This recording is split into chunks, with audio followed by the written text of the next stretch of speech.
Hey folks, it's been a while since I've done a cheesy selfie, just taking the dog for a walk. So I guess I just want to follow up on some of the previous tweets I've made over the last couple of days or whatnot, because I still think people are taking things out of context and maybe getting too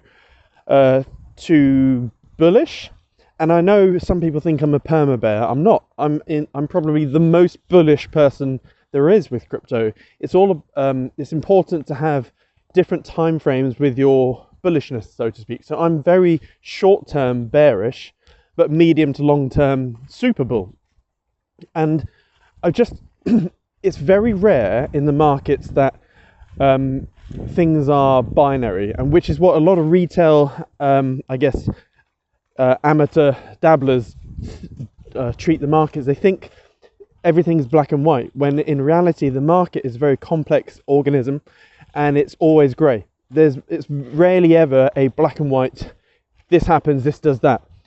So I always try and look for the grey outcome, which is often the road less travelled, because that's typically what happens. And when I look at the market or let's say Bitcoin, it's basically just been up since 15k with very minimal pullbacks. And so when I look at a potential scenario where, like a very bullish, binary scenario where ETF is approved tomorrow, Bitcoin just keeps on rallying north. Like, that's what a lot of retail traders are expecting and thinking. But it's very rare that mother markets just lets people make easy profits. And so this is why I'm very short-term bearish, because I think regardless if there's a delay tomorrow or there isn't, it just feels in my, again, this is all gut, it just feels that some disappointment's going to happen. And I don't know in what skirt or dress that disappointment will reveal itself, but I feel there's going to be a bit of disappointment. Also, when you look at Gary Gensler's Twitter account, it's very rare that he directly posts about crypto. And yesterday he did a little 3-part tweet saying how you got to be careful, it's risky, yada yada yada. And then today, a few minutes ago, he posted out something again saying be careful. So it's like he's trying to precondition the public or set himself up as a forecaster. And so, what may happen is, whether there's a delay or there's an approval, it seems like prices may spike and then dump, or there just may be a full-on dump.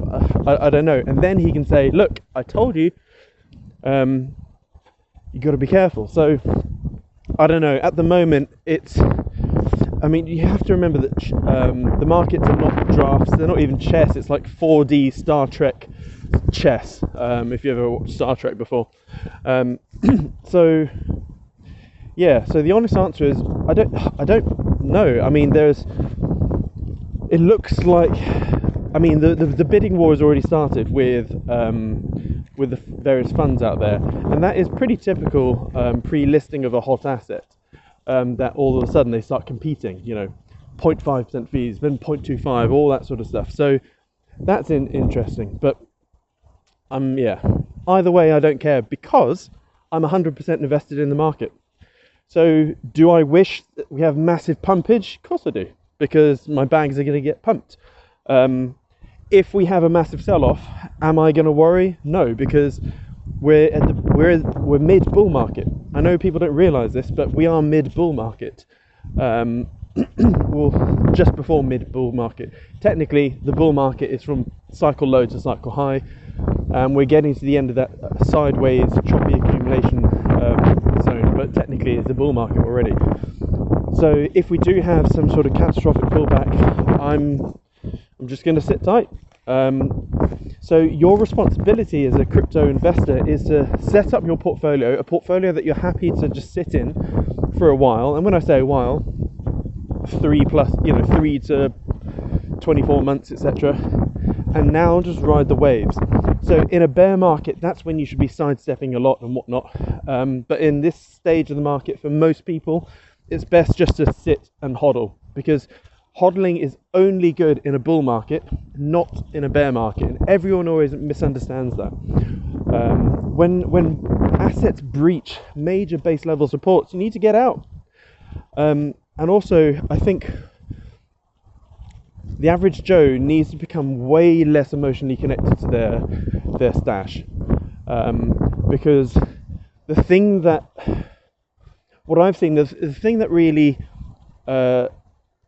makes a good community from a bad community are ones with more of a level head. So when you get, like a seasoned or an experienced trader, when someone says something bad about their project, that sparks a bit of intrigue, a bit of curiosity, going, okay, what data is that person using or basing that to base that opinion on? Whereas I guess an immature audience would then go, you're an idiot, how dare you insult my beloved project, etc. So I think, as you know, I love CAS, I love BitTensor. 90% of my time is spent researching why I'm wrong.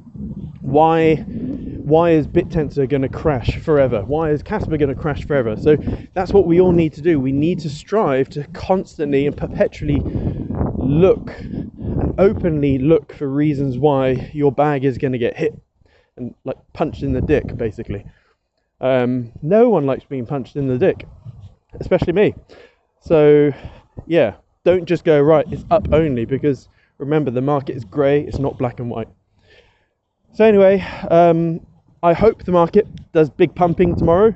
But yeah, now we just sit and watch, just ride out that volatility, because there's going to be a lot of volatility. Anywho, better go before I bore everyone even more. See ya.